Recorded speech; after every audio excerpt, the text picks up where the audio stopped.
ವಾಲ್ಮೀಕಿ ನಿಗಮದಲ್ಲಿ ಬ್ರಹ್ಮಾಂಡ ಭ್ರಷ್ಟಾಚಾರ. ರಿಪಬ್ಲಿಕ್ ಕನ್ನಡ ನಿರಂತರವಾಗಿ ಸುದ್ದಿಯನ್ನು ಬ್ರೇಕ್ ಮಾಡ್ತಾನೆ ಇದೆ. ದುಡ್ಡು ಯಾಕೆ ಹೋಯ್ತು, ಎಲ್ಲಿಗೋಯ್ತು ಅಂತೇಳಿ ಒಂದು ವಿವರ ಹೇಳ್ಬಿಡ್ತೀನಿ, ಆಮೇಲೆ ಬ್ರೇಕಿಂಗ್ ತಗೊಳ್ಳಿ.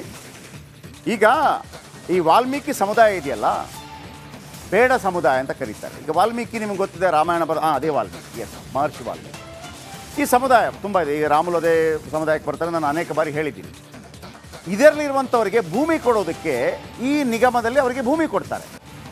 ಈ ನಾಗರಾಜ್ ಅನ್ನೋನು, ನಾಗೇಂದ್ರನ ಆಪ್ತ ಏನು ಮಾಡ್ತಾನೆ, 3 ಲಕ್ಷದಿಂದ 1 ಎಕರೆ ಭೂಮಿ ಖರೀದಿ ಮಾಡ್ತಾನೆ, 12 ಲಕ್ಷಕ್ಕೆ ನಿಗಮಕ್ಕೆ ಮಾರ್ತಾನೆ. 1 ಎಕರೆಯಲ್ಲಿ 12 ಲಕ್ಷ ಹೊಡಿತಾನೆ ಆತ.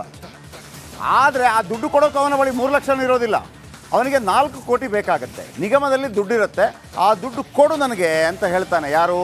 ಇದೇ ನಾಗರಾಜ್. ಯಾರಿಗೆ? ಪದ್ಮನಾಭ ಅವರಿಗೆ. ಆಮೇಲೆ ಅವರಿಗೆ 10% ಕಮಿಷನ್ ಕೂಡ ಕೊಡ್ತಾನೆ. ಆ ದುಡ್ಡಿಗಾಗಿ ನಡೆದಿರುವಂಥ ಎಲ್ಲ ಬಟಾಬಯಲಾಗಿದೆ ಭ್ರಷ್ಟಾಚಾರ.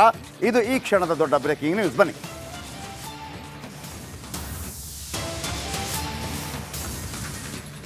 ರಾಜ್ಯ ರಾಜಕೀಯದಲ್ಲಿ ವಾಲ್ಮೀಕಿ ಅಕ್ರಮದ ಕದನ. ನಾವು ಬ್ರೇಕ್ ಮಾಡಿದ್ದ ಸುದ್ದಿ ನಿರಂತರವಾಗಿ ದರ್ಶನ್ ಬಂದ್ರು, ಪ್ರಜ್ವಲ್ ಬಂದ್ರು, ಸೂರಜ್ ರೇವಣ್ಣ ಬಂದರೂ ಕೂಡ ಅದನ್ನು ನಾವು ಮುಂದುವರಿಸ್ತಾ ಇದ್ದೀವಿ. ಬೇರೆಯವರಿಂದ ಭೂಮಿ ಖರೀದಿಸಿ ಹಂಚ್ತಾ ಇದ್ದ ನಿಗಮ, ಯೋಜನೆಯನ್ನೇ ವ್ಯವಹಾರ ಮಾಡಿಕೊಂಡಿದ್ದ ನಾಗರಾಜ್. ಆದರೆ ಮಾಜಿ ಸಚಿವ ನಾಗೇಂದ್ರ ಆಪ್ತ ನಾಗರಾಜ್ ನೆಕ್ಕಂಟಿ.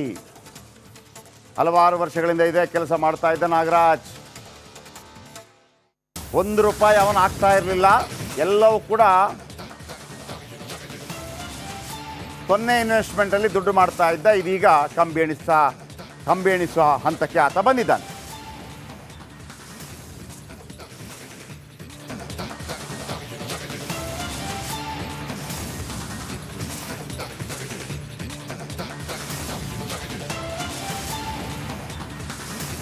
ಹಲವರನ್ನು ಬಂಧಿಸಲಾಗಿದೆ.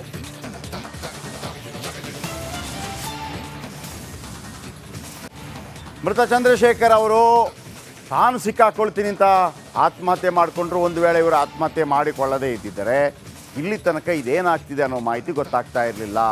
ನೆಕ್ಕಂಟಿ ನಾಗರಾಜ್ ಏನು ಮಾಡ್ತಾನೆ, 3 ಲಕ್ಷದ ಭೂಮಿಯನ್ನು 12 ಲಕ್ಷಕ್ಕೆ ಅದೇ ಜಾಗಕ್ಕೆ ಮಾರ್ತಾನೆ, ಅದೇ ನಿಗಮಕ್ಕೆ ಮಾರ್ತಾನೆ. ಆದರೆ 3 ಲಕ್ಷದ ಭೂಮಿಯನ್ನು ಕೊಂಡ್ಕೊಳ್ಳೋದಕ್ಕೆ ಇದೇ ನಿಗಮದ ಹಣವನ್ನು ಯೂಸ್ ಮಾಡ್ತಾನೆ. ಎಷ್ಟು ವರ್ಷಗಳಿಂದ ನಡೆದಿರ್ಬೋದು. ನಾವೀಗ ಆಗ್ರಹ ಮಾಡ್ತಾ ಇರೋದು ಏನಪ್ಪ ಅಂತಂದರೆ, ಇದು ಕೇವಲ ಈ ನಿಗಮದಲ್ಲಿ ಮಾತ್ರವಲ್ಲ, ಬೇರೆ ನಿಗಮದಲ್ಲೂ ಕೂಡ ಈ ಥರ ದುಡ್ಡನ್ನು ಮಿಸ್ಯೂಸ್ ಮಾಡಿರ್ಬೋದು. ಅದರ ಬಗ್ಗೆ ತನಿಖೆ ಆಗಬೇಕು. ಎಲ್ಲ ನಿಗಮಗಳ ಪೈಕಿ 2,000 ಕೋಟಿ ರೂಪಾಯಿ ಈ ಥರ ಅವ್ಯವಹಾರ ಆಗಿರ್ಬೋದು ಅನ್ನುವಂಥ ಶಂಕೆ ಕೂಡ ಮೂಡ್ತಾ ಇದೆ.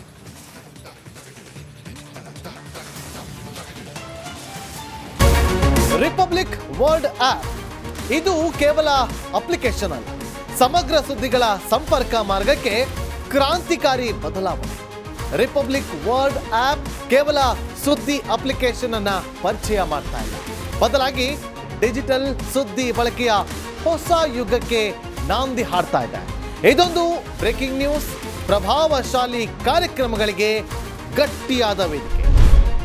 ರಿಪಬ್ಲಿಕ್ ವರ್ಲ್ಡ್ ಅಪ್ಲಿಕೇಶನ್ ಈಗ ಲೈವ್ ಆಗಿದೆ. ಗೂಗಲ್ ಪ್ಲೇ ಸ್ಟೋರ್ ಮತ್ತು ಆಪಲ್ ಆಪ್ ಸ್ಟೋರ್ ಎರಡರಲ್ಲೂ ಲಭ್ಯವಿದೆ. ಈಗಲೇ ಡೌನ್ಲೋಡ್ ಮಾಡಿ.